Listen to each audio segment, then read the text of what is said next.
have an expiration date. You have to keep working on it. You can't grow and continue to live the life of a trash person. It's just not going to work. I don't know where I would be without God. I'm being honest. Like, yeah, I curse a lot, but I don't know where I would be without God. I truly get it. I mean, I empathize with you. I just feel like I wouldn't have done it that way. Okay, y'all, welcome back to I Don't Know Who This Is For podcast. We are back another week. Y'all came back. Like, I am so grateful for y'all. Y'all are coming back.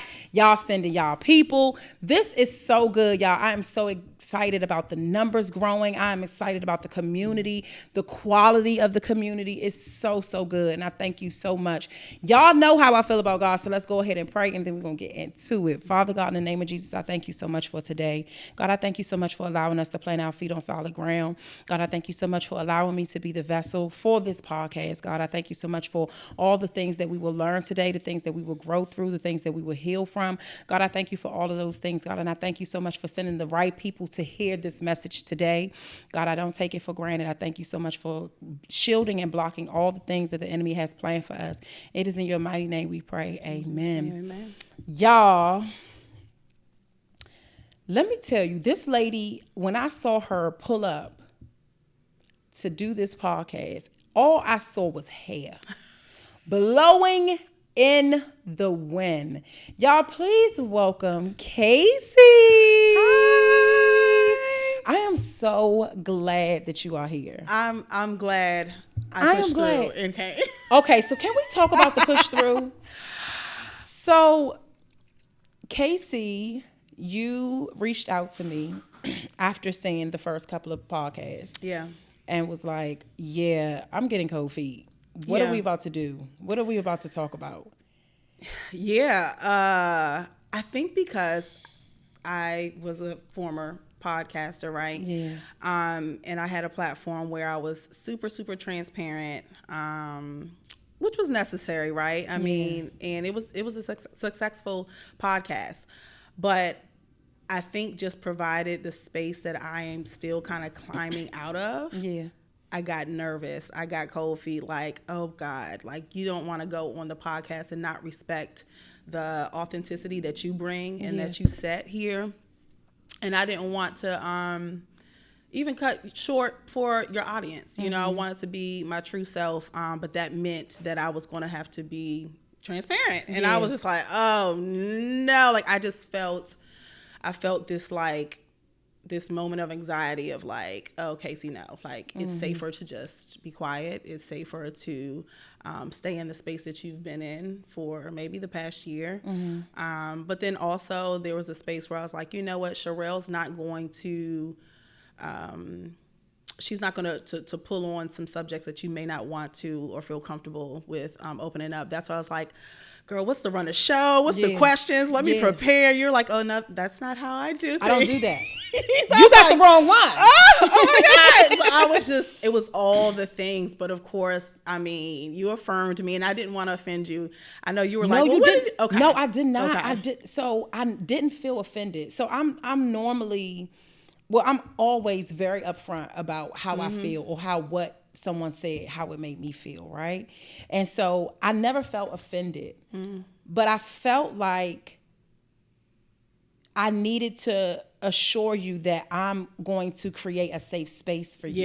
Yeah. And that this isn't a space for mess. Yeah. This isn't a space to just trash anyone. This is a space of healing and growth. And whatever you want to talk about, then we're going to talk about that, right? Of course, I'm going to ask you some questions, right? But these questions aren't going to be to pull out mess. Right. And that's what I wanted to assure you. It wasn't like, oh, you offended me, bitch, or how dare you? No, it was more so like, Kacey, listen. I needed that. This is not what we're doing over here.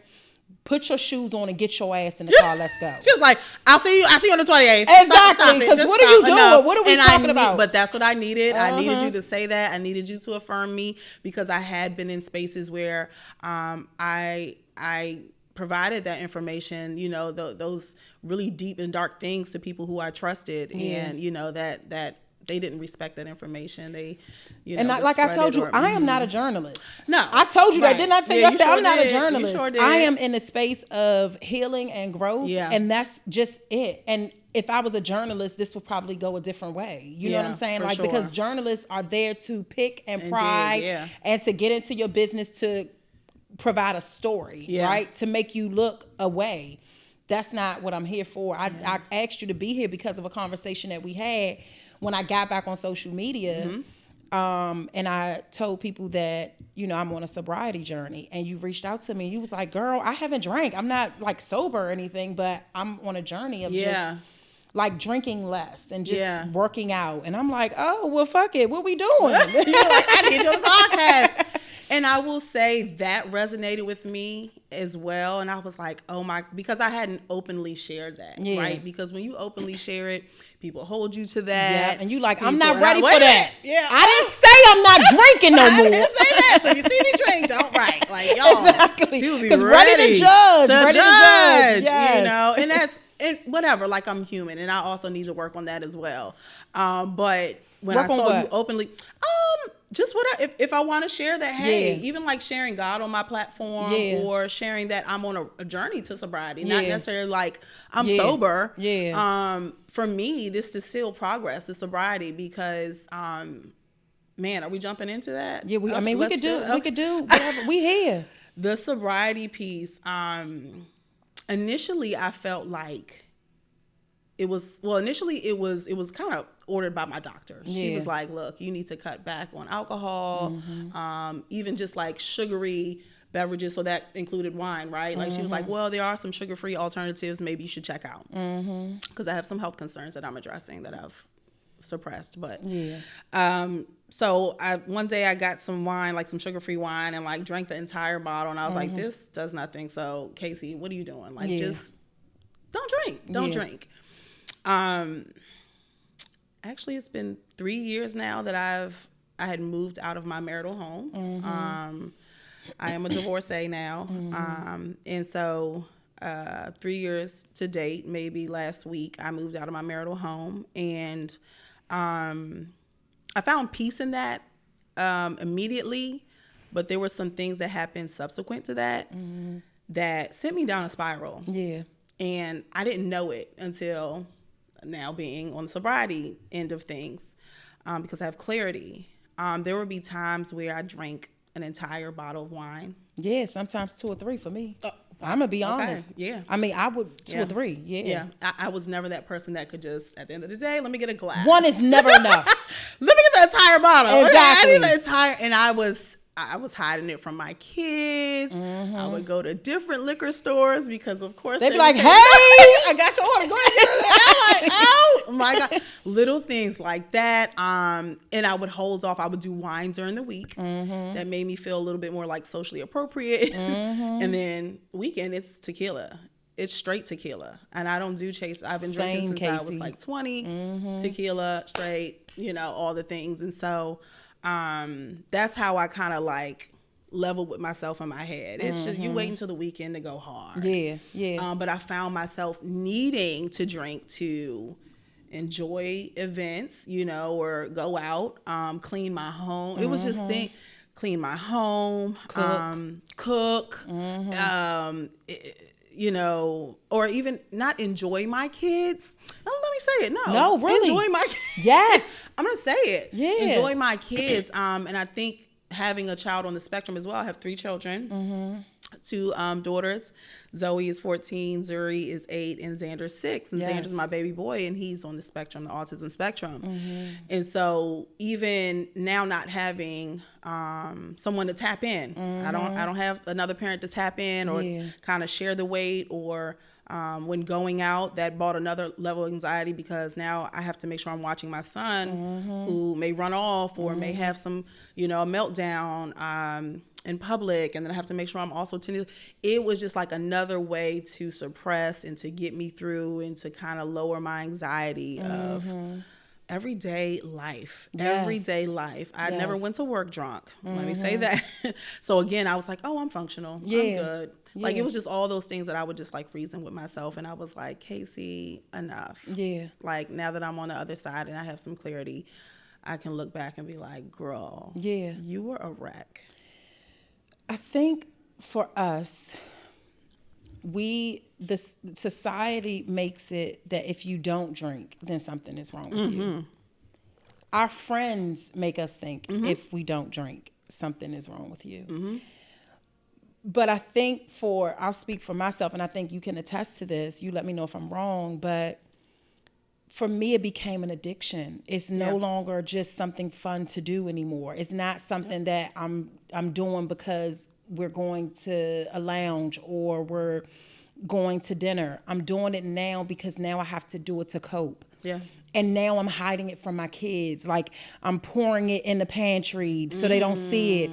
And, you know, when Royal would see the cup that I would drink out of, she would say, oh, I can't drink whatever mommy's drinking because that's wine. And now, even to this day, Royal is on my ass. She's like, Mama, what's in that cup? And so it's like a temperature check. She'll just pick it up and start drinking it. And she's looking at me, waiting for me to say, don't do it.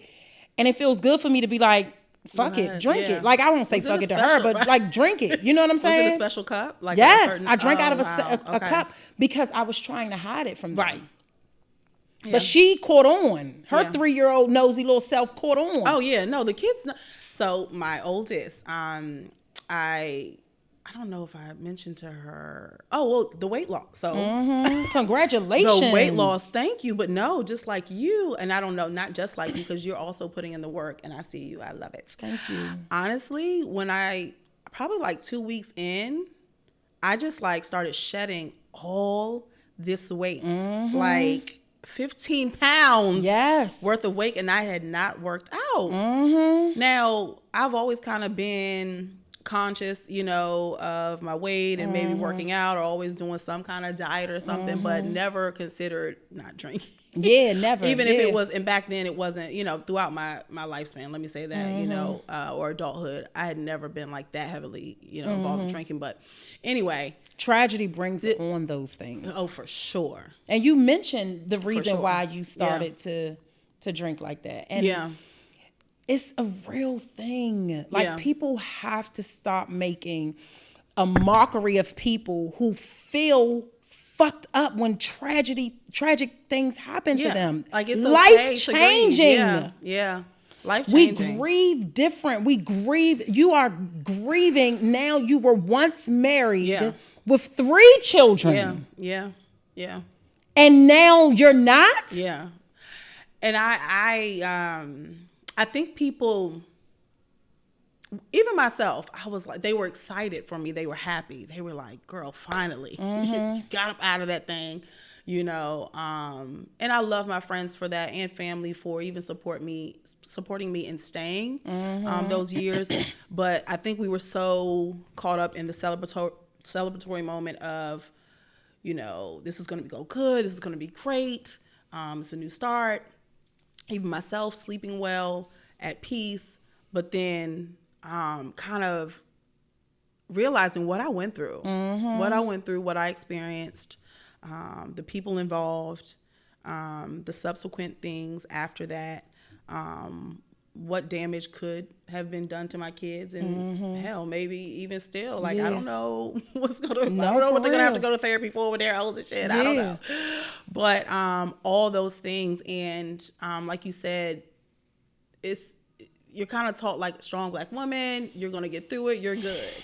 And it's like, y'all, like you said, I'm grieving regardless of the need and necessity to have left my marriage, the fresh start and the no, like I was missing that piece of grieving. Yeah. And not knowing that was okay. Yeah. So for sure, like you said, I think we kind of normalize, like, oh, you're so strong and you're going to get through it. You got out of it. You should be good. Yeah, I got Wait. What the fuck? Don't bring that energy over here. No, seriously. Yeah. I need to feel this. My whole entire life has changed. Even though what I was in was not good for me, I have to grieve. There are layers of grief in that. layers. I'm grieving now that it's done. Yeah. I'm also grieving that I was in it for so long. Yeah. That trauma to your body, to your mind, to your spirit, you have to become well again because you are so unwell and so undone. Yeah. Even though you're out of it doesn't mean that you are okay. It just means I have started the first step of healing through this thing. Yes. So don't come over here with all of that. Oh, girl, hey. Yeah. That's not the way I need you to support me. Yeah. And I don't know that I knew what I needed from my friends and family. Like there was some kind of surface level things of like, maybe financial assistance, buying things for my home, things like that. And they for sure showed up and showed out in that aspect. But there weren't many that had the depth to really, and maybe have never been through that. I mean, I have to give them grace. They had never been where I've been and where I was.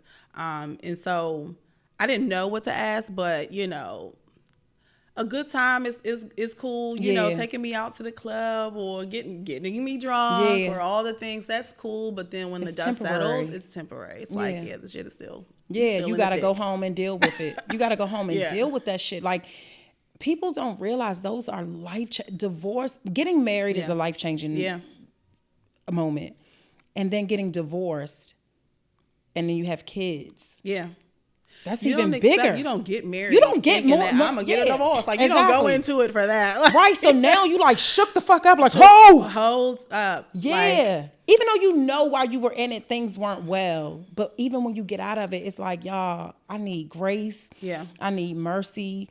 I need support and I need protection because now I feel like I didn't not like the protection piece at all. And I felt like I was just like slowly climbing out this dark hole, but I don't know that I had ever really shared that with my friends. Yeah. I had a friend to kind of say, are you good? Like, are you really good? When a friend will be like, you good? You really good? You really good? Like, I know how you are presenting yourself, but are you really good? Now, I will say, I think that there was space for, there's stages of grief, right? Like, post-divorce, there's stages that I think I needed to kind of go through.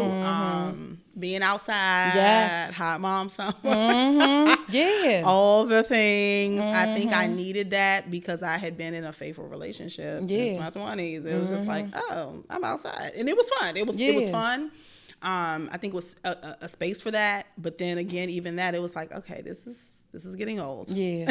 And can we talk about getting married young? Yeah. Like, that's a whole, you are a total different person now. For sure. You got married so young. Yeah. And now it's a decade later, and now you're like, what the hell do I do? Like, how do I even date? How do I even, you know what I'm saying? I have 3 kids now, but when I was outside before I got married, I had, you know what I mean? Like, what do I do now? No, right. So this is new territory for sure. Like I said, I had my outside moment of just dating and maybe being courted and all the things. And just enjoying the male species. Yeah, I'll leave it at that. Okay, I need that. Yes, ma'am. But then again, I was like, that kind of got old. And I wasn't necessarily looking to take someone serious or seriously date. Because again, I was like, girl, like, you just got out of a 7-year marriage. What are you doing? Enjoy yourself, relearn yourself, heal, all the right? And then here comes along someone that I had known since maybe high school, middle high school. Maybe I'll say formally high school. Always a nice guy. I always knew him to be a nice guy. We had went on one date in high school and it just didn't go well. We were like, this isn't gonna work. And we kept the rapport. Never any funny business. We had collaborated on one of my events from the past called Dads Can Do It Too. Again, no funny business, nothing. But then I noticed noticed he was in my DMs. What have you. And I was like, what's up? What are you doing? Like, why are you here? And not just like, why are you here? Yeah. Every time I say this, he's like, why was I there? You know what's up. So I was, and again, he's gonna be like this. When he sees this, he's gonna be like, you lying. You always say that. This is my side of the story. I definitely left him on red. I definitely was curving him because again, the light in which I saw him in was like friend, like cool friend, cool blah blah blah. We have mutual friends. Yeah. So I finally gave him a shot, I guess, and we clicked. Yeah, we clicked. Man, he's a great guy. This relationship is unlike. I'm in a relationship. Let me say that. Go ahead on relationship. No, right. And I this is probably the happiest I've ever been in a relationship. Yeah, that's totally so good. different. That's so good. Totally different from any of the other relationships I've ever been in. But again, I know myself a little bit more. I'm in a different space. He too is a divorcee. And so I think when you come with that, and he has kids as well, when you come with that scope, you're not playing. Like you're gentle with people's fucking feelings. Like I'm not coming in here to play no games. Especially if you are a divorcee, you spend some time outside, you see that it was nothing going on. Right. And now you decide, oh, I really like this person. You don't have time for games. Yeah, no. Like, you don't have time to be playing games with people's feelings. If we're going to do this right, and it's like, I don't know that either of us were like looking to get serious, but it kind of happened. Those are the best things. Yeah, no, for sure. Now it's like, it's some time. We got some time in it. We don't put in time now. And that still kind of scares me. Just because, again, I know the depth of, being in a relationship. Like, you have to consider someone. And that hit me the other day. I was like, oh my God, I have to consider someone outside of my kids, outside of I have to consider, their feelings. Like you said, and he's not even that type of guy, but did I call? Did I check in? Did I check in on his mental health? Did I check in throughout the day or whatever? He's not even like that, but I have to consider someone, but he makes it easy. Yeah, that's so good. You deserve that, right? Yeah. You deserve that because after being, in the situation that you were in, you deserve a life of ease when it comes to compatibility with a significant other. You know what I'm saying? Like, you deserve a life of ease. You deserve to be seen. You deserve to be heard. You know what I'm saying? Respected, loved, cared for. And so does he. Yeah. And so in those spaces, there just has to be, and I'm not sure if y'all had it, I'm not saying that y'all haven't or have, but there has to be difficult conversations about what we need, our desires, and what cannot happen, right? What is the trigger? Definitely. Yeah, because the triggers have to be talked about, especially, being in therapy. Therapy is so fucking good, man. But being in therapy, it helps you to have conversations about, these are my triggers. I'm working on them. And I'm going to tell you them, right? Yeah. And if you trigger me, I'm going to let you know. And I'm going to also apologize if I make you feel like this is on you. Yeah. And those conversations are very, very important to have when you're starting over. Oh, yeah, no. So he is very communicative. Like, he's not going to, let something slide, or he knows me enough where he's like, yeah, that was a cute answer, but oh, that's good. Oh yeah, no, like, let's get to the depths of things. And so again, he knows me. He doesn't. I think we've only gotten in 2 arguments, and even in those arguments, because that happens, right? Arguments and disagreements happen. They do. I'm not saying that and sometimes it's healthy. It's healthy. Yeah. We don't need, and we don't agree on. I'll be like, yo, we are like total opposites. But when the arguments that we have gotten into, we were able to sort out. And he didn't let me just walk off. He didn't let me just ignore him to the next day or shoot the whole week. Yeah. None of that. He's like, we're going to talk about this. Like, come on now. Yeah. And even if, again, it wasn't to convince the other person to see where that person's coming from, but just respect that. Respect how I felt. Respect how that made me feel. Absolutely. But that is huge to me, because I experienced verbal abuse for sure. And I didn't even notice that again until being on the got yourself outside out of it. And yeah. I'm like, oh my God, my therapist told me that. She was like, you were verbally abused. You weren't physically, but and I was like, yo, what? Yeah. You know, I think I just kind of like took it, and I thought it was me. You know, I blamed it on myself because I am very sensitive and emotional.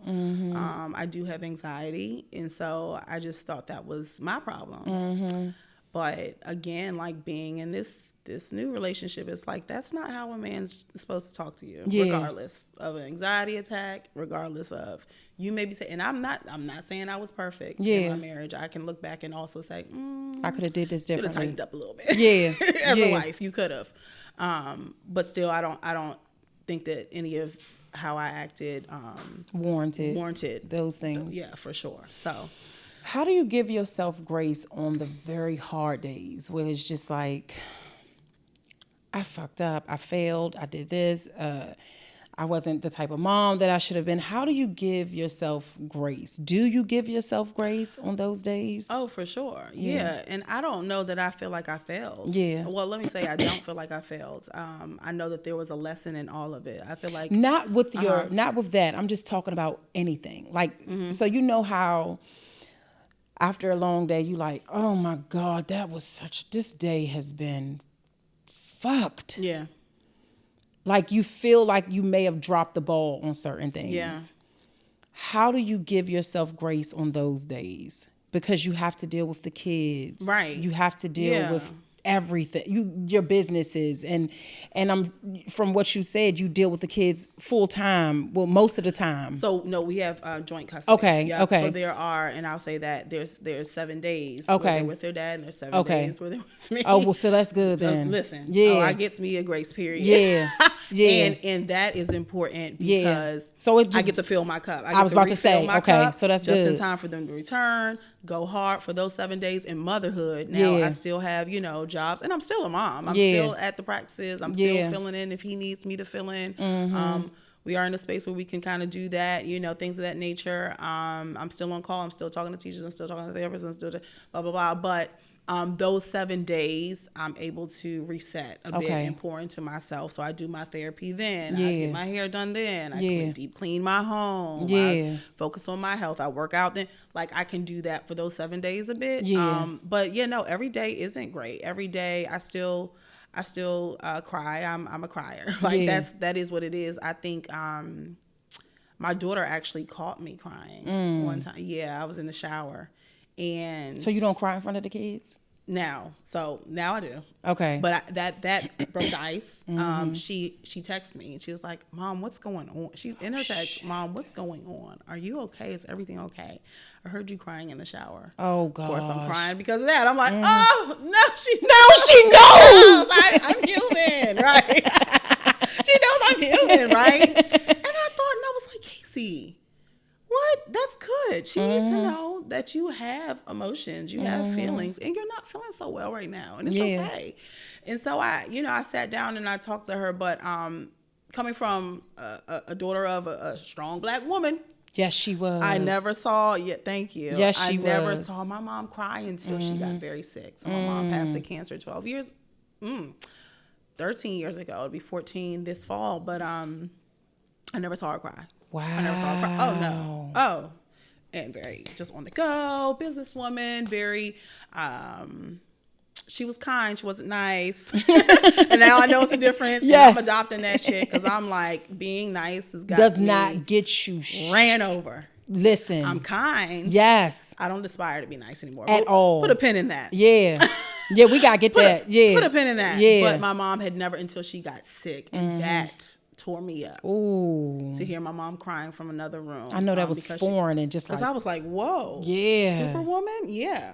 So I don't mind now, because I told myself, I was like, girl, no, they need to. You're human and you're working through something. And I told my daughter to give me grace. That was post divorce, and I told her, just give mommy grace right now. And I wasn't fully transparent in what was going on. But I said, this is rough. This is a rough season for me, and just give mommy some grace. But I am sad. I'm sad right now. She said, okay. but we have since, because now she's going into high school and she's interested in boys. Ooh, girl. And, she sees mommy's in a new relationship, and she sees how my friend, he treats me, and she's just like, she loves it. Her eyes, she said something the other day, like he lives on the other side of town, and so he was like, I needed something, and he was like, oh, I'll come bring it, like without hesitation. And she was like, he was on speakerphone, and she was in the kitchen, and she whipped her head around, and she was like, he's gonna come from where he lives, because she knows where he lives, to here to just drop off something. I was like, yeah. She said, period. Period, young girls. Period. I love that for you, mommy. Yes, princess treatment. I said, yeah. But of course, that's what you deserve. That's how it's supposed to. And I think that was a lesson in divorce as well. I'm sorry, I'm kind of all over the place. No, go ahead. Put a pin. Yeah. We're gonna tie it in. We're gonna land the plane. But I would have rather my kids to see a healthy example of a relationship, a marriage, than to stay in something toxic and them see that and witness that. I don't think they deserve that either. So a lot of times people say, stay for the kids, or why would you do so unhealthy. That? It is so unhealthy. I had girlfriends who said, oh, my parents stayed, and they fought, they fist fought, they put hands on each other, they slept in separate bedrooms. Not that I'm opposed to that. I don't know. I may tell Black about that. Separate bathrooms, separate. Black, like, hey, we ain't doing all that. I like these spread eagle, okay? But no, so, my friends had even like affirmed me in that too. Like, having a 2-parent household that's super toxic isn't good either. Like, now they're kind of, working through that in their relationships. But I felt like my daughter needs to see that. She needs to see that. My daughter needed to see me being my true authentic self, sad, having feelings. And then I had shared, like I said, just transparently my experience in marriage and divorce. Yeah. And she said, wow. She was like, when were you going to tell me this? Oh my goodness. And I was like, because I was dreading it. I was considering everyone else who didn't consider me. Yeah. Considering their feelings, considering how they would have been seen through her eyes. And I told her, this is not to taint your view on anyone. But this is the truth. This is my truth. And she was like, oh, no. She was like, I'm neutral. She said it, I'm neutral. I cannot with our daughters. Let me say that. Let me tell you something. They are very emotionally intelligent. I love that. I am so happy for them. That is so good for us. I love that for us. Welcome to Content Incubator HQ, a creative's paradise. Content Incubator HQ is a content creation studio located in Lanham, Maryland.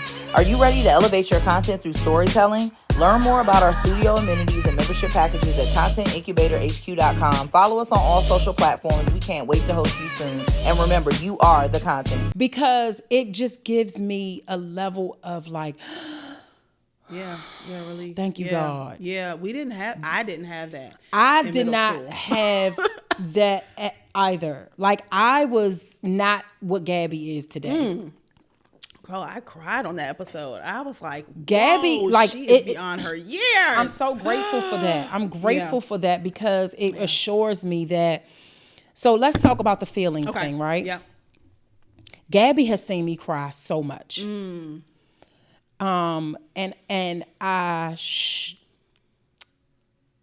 it's because I want her to be able to express her feelings and not feel like somebody's going to tell her, you don't feel like that. That didn't happen to you. That couldn't have happened to you. Nothing, you're making this up. And so for me to show her that crying is okay, that getting upset is okay, having feelings are okay. Yeah. It's just the way you choose to react to how that feeling is where the lessons and the knowledge come in, right? Yeah. And the growth. And so showing Gabby that my emotions are there helped her to deal with her emotions. Yeah. Gabby doesn't cry a lot, but she does cry. Yeah. Right. And she does feel safe with me because I show her my emotions and I'm very, very honest with her about things, right? And sometimes I'll tell her, that may be a little too much for you right now. I think you may take this thing on. So I'm not going to share this with you. Like she asked me before, she was like, what happened with you and my dad? And I was like, wow. Oh God. Wow. Right. And I just started it off with, your father is not a bad person. Yeah. Right. He just chose to do bad things that hurt me. Yeah. And that's it. Because I'm not about to tell you what he did. Okay. No, I'm not going to get the details. We don't need to go there. Just right. I'm not going to do that because, like you said, I'm not going to taint. So you deserve to know why, but you don't need to know the details. No, you don't need to know the details. You don't need to know the details. I love my daughter's relationship with her dad. Yeah, like, me too. Yeah, no, absolutely. You know, I could say a lot about him. Yeah, but great dad. Yeah, great dad. Well, even in that, you gotta consider how you treat the mother of your child or the father of your children too. You know, so even saying things like that is very harmful. Yeah. But you don't want. Yeah, if they're great, come on now. Like I didn't want that to impact. Even telling her this information, I was like, now look, I don't want this to taint your view of your dad or whoever. But you know, this was my experience with him. And she was like, no, it doesn't. Even after I was like checked in, I was like, how you feeling? You good? She was like, Mom, I'm good. Mom, I'm good. But like, you know what, Kacey? I'm gonna be honest. Even that is hard. Even saying good things about someone who did very horrible things to you is a hard thing to do. People love to say, oh, do the stand-up thing, thing. But they don't talk about how hard it is. Even being a child of God, that's still hard to speak about someone in such a great light. Oh my gosh. When they made you feel like shit. Yeah. But you have to do it because you're a mama bear. Right. You got to protect your child. And you also don't want to be that parent that's like, oh, you know what I'm saying? Bitter, but it's still a hard thing. It's like, damn, I need a drink after having to do that. And even that, like even in the past, I would say certain things. And I had to take myself back to the little girl whose parents also were divorced. Yeah. And not having clarity as to why. And just, again, I'm just moving out. I don't know what's going on. And not feeling comfortable with asking my mom or dad, like, what happened? What's going on here? Why am I being uprooted? Why aren't y'all really, able to co-parent healthily? I think we do a good job. Let me see. We're not at war, but we're not at peace. Yeah, like that's just what it is. But we do a good job kind of navigating things. But sometimes there are spaces where I'll slip up and say a little something, and I'm like, Kacey, that ain't right. Yeah, especially not in front of her because you knew how you felt as that young girl, where your parents would talk about each other, you know, to you, in front of you, you know, and so. I have to watch that, but so that's what I was talking about when I asked you about the grace thing. So how do you give yourself grace when things like that happen? Oh, I know I'm human. Like I know that I'm better than I was yesterday. Every day's a new day. I'm a morning person. I don't love the mornings, but I'm a morning person. And people are like, I get up singing and stuff. I even like when I say good morning, it's like this to this too. It's like, oh God, she's up. I know people be like, oh God, even at work. Good morning. Hey y'all. Me too. Be like, y'all, shut the fuck up. Bitch, go to sleep. Here this bitch come. But I have all this energy. I'm excited. It's a new day. God's giving me a new day. Yeah. I mean, literally, when you think about, you know, late in the midnight hour, that song, baby. Yeah. God's gonna turn it around. Girl, I could lay down prostate, like girl, just on the floor because that takes me out. I mean, literally, there were days where it was like, just get through the day. Get through the day. Tomorrow's a new day, and that stays with me. So I give my best, whatever that looks like. Sometimes I don't even have it to give my best. I'm just kind of getting through. I'm just getting, especially again, the past 3 years, it was just like, just get by, just don't give up. It's gonna get better. I knew it would get better. I knew things would get better for me, but you know, now things are coming together. And I will say so again, let's go back to the sobriety piece. Yeah. It started off as a health journey, trying to heal my gut, which is subsequent to, you know, even some, you know, psychological issues, anxiety, things like that. Because you have to heal your gut. Your gut and your brain are connected. So I was like, okay, Kacey, just don't drink. Like, just don't drink. So started off with the no drinking, saw the weight loss, felt better, less anxiety. And so then it was like 90 days of no drinking. And I was like, oh, you're doing it. Like, you're really doing it. Even my friend, he was like, oh, you're serious. Like, Yeah. you're serious about this. And I was like, yeah, I guess so. And then it became spiritual. Yeah. And so I told myself too, I was like, Kacey, I don't know that you've been 100% in your faith walk. But I feel like God was like, I'm going to make it to where all you have is me. You don't have the liquor. You don't have the nights out. You don't have any other distraction. You have me. Yeah. And so now it's become spiritual. Yeah. Now it's like, girl, why do you have to have this too? Again, whatever. Fill in the blank. But I found now that I'm able to enjoy the parties and the baby. I went to a baby shower and it was an open bar, and I was like, it was literally a day party with a pregnant woman. That's what it was. Exactly. I was like, yo, this is lit.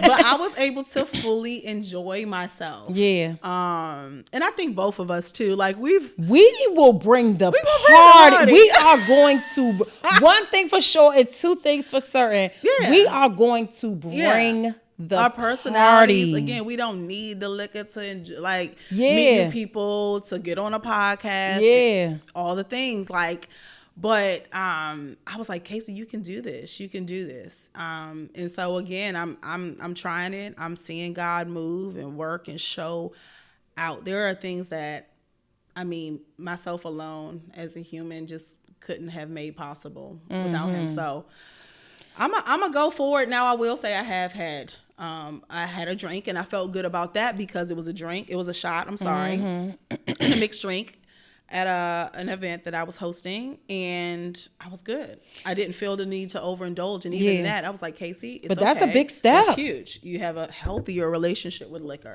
or alcohol, and that's what it's really all about, right? Just being able to recognize the damage that you do when you do this thing.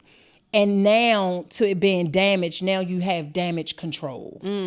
So that you are not the same person that you once were when you were doing these things. Yeah. Now, I will say that I think that you may be stronger than me in that. I don't think that I could do that. I think my relationship with alcohol may be a little different from your relationship with alcohol. So you can have one drink and be good. Like, I'm good. I don't think that I could do that. My relationship with alcohol is a full-on addiction. And so that's where, and I was actually watching some TikToks about alcoholism. Which a lot of us are walking around with. Let's just call a thing. Please, y'all, we have to just be real about the situation. Like, it's okay. Just say it. And it's, if you drink if you drink at home, if you drink more than 2 or 3 drinks, there's a level of alcoholism attached to that thing. And that's what it is. It's not, I'm not. So this is so, it's not funny, but this is what I've been getting. You stop drinking? Yeah. Oh, why you stop drinking? So I'll tell people like, well, I'll drink in the morning, I'll drink in the afternoon, I'll drink in the evening, I'll drink at home by myself, I'll drink this. I'm telling my story. Oh, well, that's not me, so I don't. Right. No. So I'll say, okay, so then they say, well, I only drink I'd probably drink like a glass of wine a night, like every night when I come home, and I'll drink with my girlfriends. And I'm looking like, so we're different. I'm an alcoholic and I have alcoholism and you don't. But you drink every day, and so do I. Right. But I just drink throughout the day. But and everyone's capacity, everyone's needs. But why do you have to unwind? Why? Like, why do you feel like you need? Because you still feel like you need it. You still need it. Yeah, you still feel like you need it. Yeah. So we're not that much different. We still have the same type of disease. No, we still have levels. The same. It's just different levels, but we're still in that room. Yeah. Because if they had to separate us, we'd be in the same room, sis. We're gonna be in Drinkers the and non-drinkers. Exactly. That's all. That's how That's you it. divide it. Black and white. Drinkers There's and non-drinkers. No gray area, y'all. Like, it's no gray area. Call it what it is. And I'm not here to judge because and that's not what this is. That's not what this conversation is about. It's not here to judge. It's just saying like the people that are judging me are the people that are having insecurities about their own selves. Right. And I'm not here to judge you. My sobriety is not for me to be out here like, oh, girl, don't drink that. Out your hand. Girl, get that shit. Right. No, my sobriety is solely for me. Yeah. For my journey. Yeah. I don't, God willing, I never want to drink again. That's just, now, okay, do I crave alcohol? Absolutely. Absolutely. Let me look, it's warming up. You be like, ooh, margarita. Exactly. Cinco de Mayo. We're going to a party. Mayo's coming up. Like, I can't even fathom, like, in my mind, I still am trying to think about what my life looks like without alcohol at functions. Yeah. Yeah. Like I've been to a plethora. Okay. I've been to a plethora of functions, and like my family are big drinkers. Oh yeah. Oh. So I've been to family functions where they have a full bar of like 900 bottles of alcohol. Oh, we got bartenders at and we staying over. We sleeping over. So this is not only a go and have fun, but no, we're fucking sleeping here. And I have to sleep right next to the bar because the guest room is right next to the bar, and it's like. How's your family been? Are they like receptive to it, supportive? My family has been very supportive. To be honest, my brothers and sisters, girl, I'm about to get emotional. We have an ongoing battle with fighting different drug and alcohol addictions. My brothers and sisters and I. I'm the oldest of 6. You know my sisters. Yeah. And we have addictions to different things. And alcohol is one of them for all of us.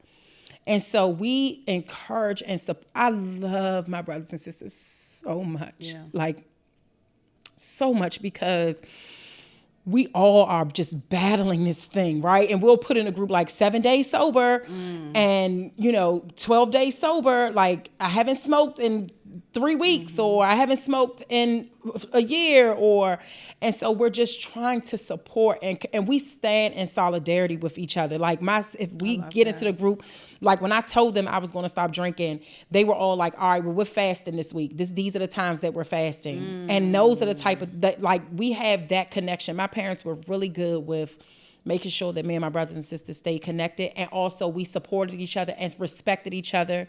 Whenever we would do something the other person didn't understand, still respect them.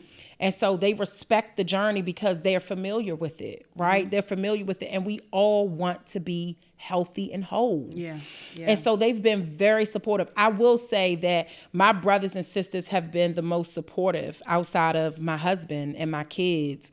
And my mom, and if my dad was well, I know that he would be like, I'm not going to say well because he is well in the name of Jesus.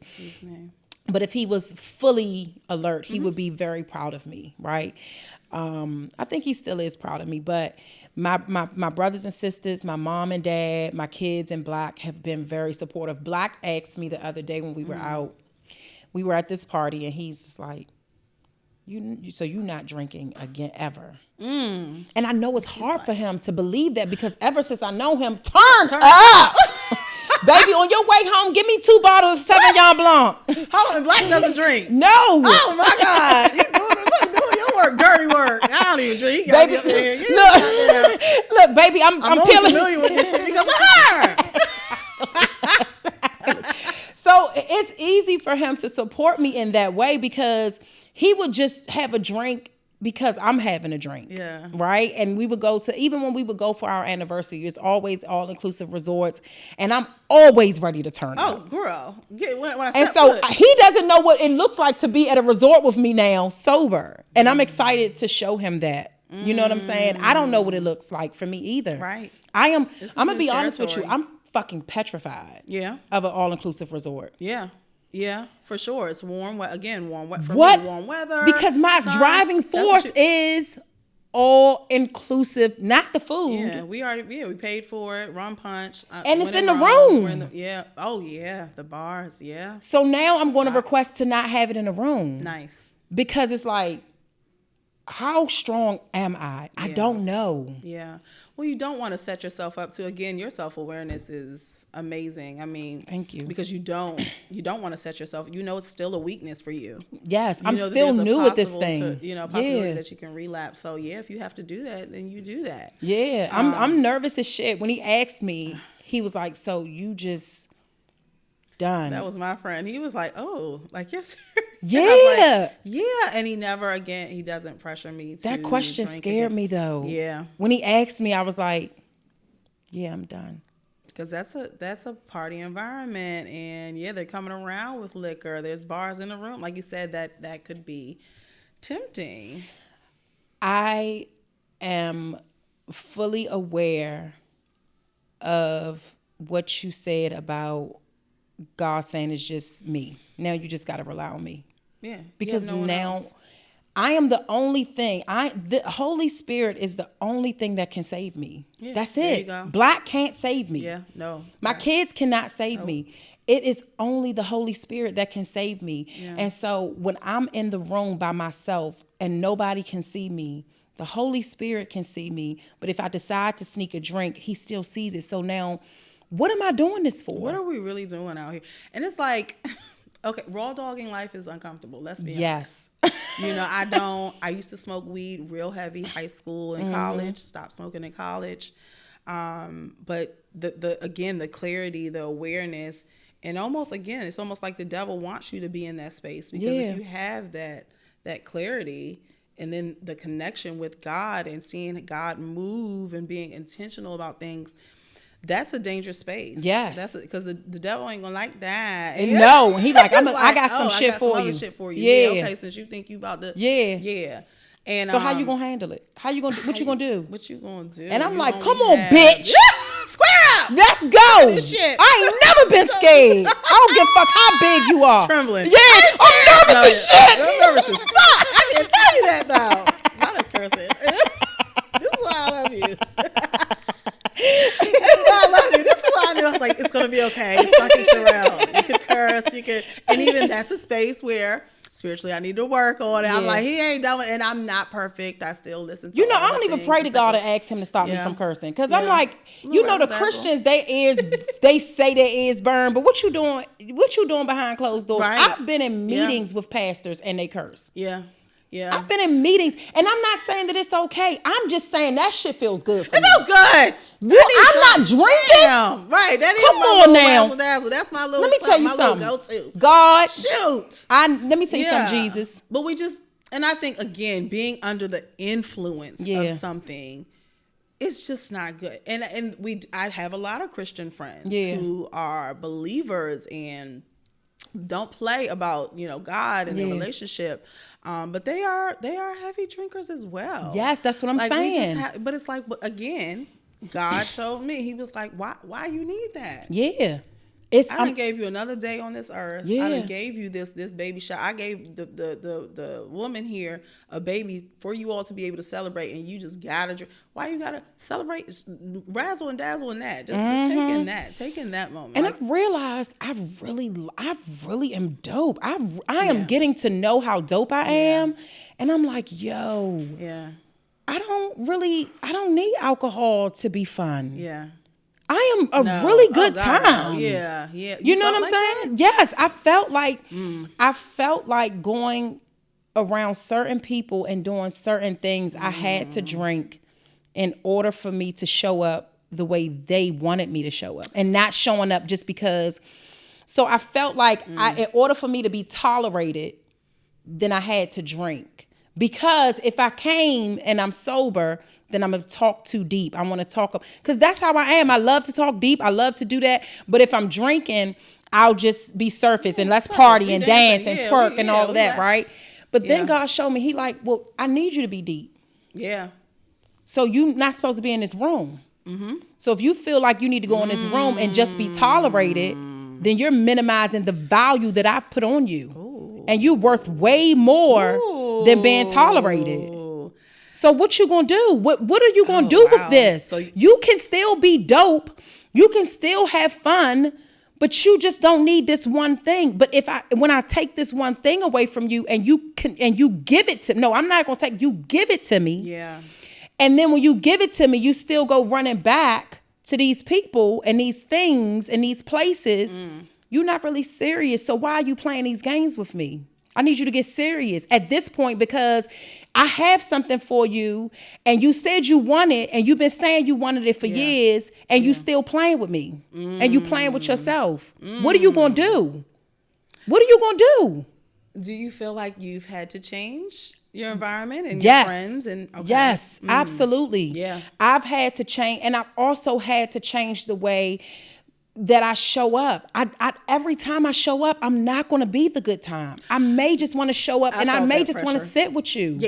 Yeah. I may just want to sit with you and I may just want to chill. I may just want to have a conversation, or sometimes I just may want to be in your company and we just watching a movie. I'm away from my kids. I may need a break from my husband. I may just want to be around my girlfriend and we just chilling and we outside, or we taking a walk or whatever. I may not want to dance and be loud and be the good time. I need silence. I need quiet. Yeah. And I may not want to just do that by myself because I've done that a couple of days and now I just want to be around my girlfriend. I just want to feel your energy. But I don't want to have to be your life. I don't want to have to pump life into you today. And me showing up, dancing and doing all that, now I'm pumping life into you and I don't want to do that. And some people don't realize that that is a change. That's a necessity that I had to do. Oh, it's necessary. Yeah. Yeah. Like that's not, I think again, and we kind of mirror each other in that, man. Like you said, people knew me to be this loud, boisterous. Again, the party don't start. Every time, I mean, my family would even say it like, all right, the party's here. Let's get into it. It's like, y'all. Relax. Let me just, and that pressure and then even thinking like, do you enjoy me? And not, and I know that my family's going to watch this and this is not to offend. And no, but it's a real question. People, do you enjoy me in my sobriety? Yeah. Yes. Do you enjoy me as Kacey without liquor? You know? And so, for sure. But I think, again, we had to find ourselves in that and know that, we're dope as fuck without this shit. Yeah. Like, we don't have to rely on that, but relearn, stand and own that. You're dope as fuck without that. We don't have to, and I'm going to say this, we don't have to be twerking and bunny hopping at the same damn time. Exactly. Let me tell you, because I did that thing. Do you remember that? And I'm going to do it again. Period. I'm sober. Bitch, I said, look at her. And I loved it. You was on fire for it. You grabbed your phone. I ain't never seen no shit like that. You was like, y'all, we were at an event and we were both there by ourselves. We were by ourselves. I came by myself. Yes. You came. And this is what I'm saying. People can't even do that. Nope. People be like, you going where by? Who going with you? I'm going by myself. But Kacey, I think that's when it started for me. That's when it started to click for me that I needed to change. I needed to change something. It started then because I had never been places by myself. Oh, really? I will always call a girlfriend or black or whatever, but I've always took somebody with me, but I've always brought the life, right? But you said something real quick that I didn't want to pass. When you said I'm changing and now they have to basically like adapt to that. Mm-hmm. What I've also learned too is that I have to give them grace. Yes. Because now they have to adapt to this new me. Yeah. And it's not going to be receptive to everyone at all.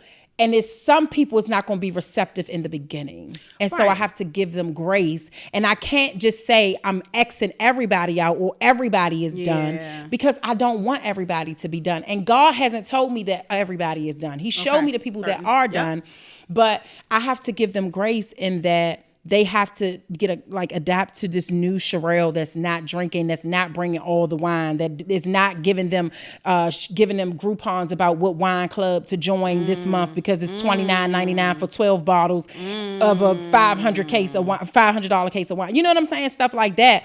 And so those are not the attributes that I carry anymore. Yeah. You know what I'm saying? I have different things that I'm doing right now. I can get you some really great tea. Yeah, you know what I'm saying?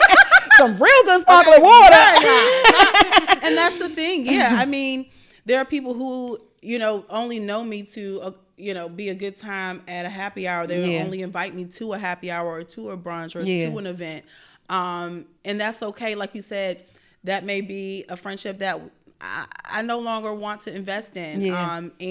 But like you said, we got to give people time, just like we've given ourselves time and grace in this whole journey. There's some people, when I think back to my days smoking weed, them people couldn't even sit across from me now. And that's no shade to them. No. But I'm just saying, there are people that I surrounded myself by that I would smoke only because the common denominator was the smoke, the weed. We gonna smoke, we gonna roll this J, we gonna smoke some weed, we gonna sit there. You could sit with a stranger and smoke a J. Yeah, like for real. Of course. Yeah. Like I should have never, but I'm very cautious about who I open myself up to, who I allow in my space, in my home. You can't even cross the threshold of my door. That's how protective I am of my space now. And so in carrying that over into a new journey of sobriety, or not drinking as much, or not whatever, engaging in X, Y, and Z, everybody can't come. They can't. Everybody can't come. I love you very much, but I'm going to a place where it's just not for you. Yeah. And then I'm not saying that I'm better than you. It's just you don't even want to be in this place. Right. Right. I'm still trying to figure out how the hell I got here. Twerking and jumping like a bunny. I ain't never seen no shit like that. Oh my God. The skills that I have, Jesus. Now this is how you would do it. And look, then I had to come up because your butt was out, the big booty was out. I said, oh no, wait a minute. I'm like, hold up. Now you're gonna be sober, so you can still do it. But I'm gonna be aware that the ass is out. What is wrong with us? Yeah. I love you so much. I'm so glad that you came. I'm so glad that this was good. No, it was great. It was really good. It was great. I got anxious. I got a little anxious. I didn't want to tell you because you were like, how was your morning? And I was like, oh my God, I got a little anxious driving here. Yeah. And I was like, girl, that is the devil trying to stop you. This is going to help someone. I prayed for you. I told Black, when you sent me the message, I told Black, I was like, she's going to do it. Yeah. Right? But I'm going to let her know that if she's really not ready, that she doesn't have to do it, but I'll see her on the day that I told her to be here because you just have to do it because this is a place where we just talking. Yeah. It's not even an interview. We literally are just talking. And I haven't asked you anything. I was about to say, did we go? And I do this because I feel like, I need to have structure. But then when I sit with people, it's just like, we just talk, we just flow. Yeah. We're just having a conversation because some of the things that we're talking about are things that people are going through. And I just pray every time. That's why I pray before, because I'm like, God, whatever this is, just let somebody, whoever it's for. Whoever it's for. And that's always my prayer. Whoever this is supposed to reach, when I do. And I'm very transparent online, and sometimes to a fault, and sometimes it does bite me in the ass. But again, it's not for those persons, and it's not for that. Whoever's supposed to reach, let it reach. Like that's my prayer. And I believe in the power of community. I believe in the power of transparency. Because being alone in a journey is never fun. Like, again, seeing your post alone was like, wow, she's been gone, blah, blah. She's boldly saying that she's pursuing sobriety. I needed to see that. It's accountability. So we have to have a lot of accountability in our community of us because we are afraid to speak about things like that because of how we'll be viewed. And then people will think you holier than thou. They can't curse around you. You can't do certain things around you. It's really weird how people get standoffish, and it's okay. Those people are just not for that part of your journey. And it's totally okay. Don't invite me, please. I encourage you not to invite me. I'll sit my ass right in the house and rub my ashy feet together and start a motherfucking forest fire. Bitch, I am not missing out. Baby, when I say I love my home, I love, there was a space of solitude. I won't say isolation. But wait a minute, but isolation. Were we wrapping up? I'm sorry. No, wait, we were, but I got to say this. So we are afraid to say that we were isolated, right? But isolation is a period that leads you to solitude. If you look at it in a positive light. So we look at isolation so negatively, right? I isolated myself, right? I had to isolate myself in order for me to replenish and to be rejuvenated. Because once you isolate yourself, you are really getting rid of all of that shit. When you look at isolation in a positive light, right? Not in a light where just like, oh, I'm so alone, I'm depressed, I'm dark, it's heavy. When you look at it like, I gotta yank myself to. out of this. I gotta isolate myself and just be with God, right? Period. Because now that's That's that just all point you where it's got. just me and God, right? So in that space of isolation, I am opening up myself to solitude, right? there Because you go. solitude brings in replenishing, Yes. resetting, Yeah. rejuvenating, Yeah. all of that, right? So isolation is not a bad word when you're intentionally doing it to be in solitude. Thank you. Yeah. I needed that. 'Cause Yeah. I was in Yeah. isolation. There were spaces where I'd get off of work, go home, sit in the dark, and my friends would FaceTime me and they'd be like, "Girl, what is going on?" No TV on, no phone in hand. Just sit and stare at the ceiling. Yeah. It's like again, my thoughts, talk to God, all the things. But it was necessary. Like you said, I think that every stage was necessary to get to solitude and be comfortable in myself to now reach back out to say, to maybe even reintroduce myself to my friends, to share my journey, in hopes that we can move forward. And so I love that. Yeah. I love that so much. I I feel love that good. so much. Now we have to wrap up. I love you so much. Let people This know is how they great. can follow you, what you got going yes. on. Oh, okay. Yeah, you can follow me on Instagram at _KAlex_. That's my main platform where I share about my journey. Again, my health and wellness, overall health and wellness, my son's health and wellness, again, a child on the spectrum. And then some other fun things. Yes. I think I'm fun. You I like are. to share, some stuff that's not so deep and serious. But you can follow me over there to kind of see how things go for me. Yes, I'm very proud and of building you. my business as well. So I'm very proud of you. Today you did you. something very bold because it's not easy to sit with me. No. Because we're going to talk about the things. Yeah, we're going to talk about the things. And so I'm very proud of you. Y'all, thank y'all so much for joining my community. Continue to join, continue to like, comment, share, subscribe, review. Continue to share your community with me. I'm so excited about the numbers growing, the quality of viewers that I have. Y'all are so dope. I love y'all so much. I will see y'all next time. Mwah. Healing doesn't have an expiration date. You have to keep working on it. You can't grow and continue to live the life of a trash person. It's just not going to work. I don't know where I would be without God. I'm being honest. Like, yeah, I curse a lot, but I don't know where I would be without God. I truly get it. I mean, I empathize with you. I just feel like I wouldn't have done it that way.